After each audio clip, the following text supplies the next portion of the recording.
So I want to shed some real light on the hell and heaven aspect of the Bible, because the Bible it can be surface level, and then you start to really dissect the Bible. You start to realize certain words don't mean the words that we think that it mean, and other words have different meanings, and so forth and so on. So I just want to give you some insight as to the hell thing. Now, when you die, and if you're living your life in a way that does not please God, you are going to go to a place like a hellish place, but it is not hell. It's just a hellish place. The Bible says it's just where the wicked will reside, and you're going to be in a waiting place. You're going to be in a waiting of of just a basic, just uneasy way. That's where your spirit's going to reside.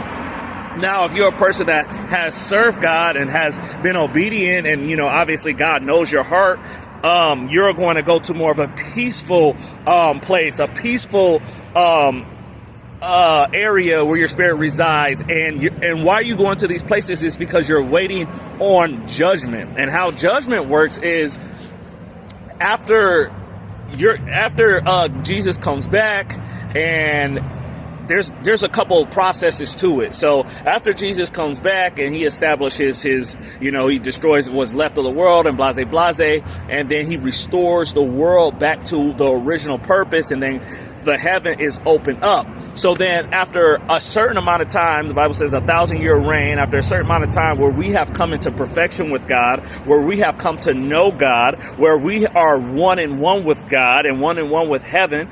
And let me explain something to you. We were never supposed to live in heaven. God didn't make human beings to live in heaven. He made humans to reside on earth, but in a perfect earth, within perfect health, with the heaven open up. Right now, heaven is closed off to us, right? So now let's go deeper. After the 1,000-year reign, God releases, I forgot to tell you, Satan will be locked up during this time, right? He will be thrown in the abyss. After the 1,000-year reign, he will be released. Why will he be released? After we have come to perfection, because it is the final test. So after you really have come to connection with God, after you really know God, he will be released to anybody that is not in connection with God, anybody that does not have a pure heart with God, anybody that doesn't really love God for real. This is the test. And they will be destroyed, right? He will manipulate for the last time, and they will be destroyed. Now, guess what?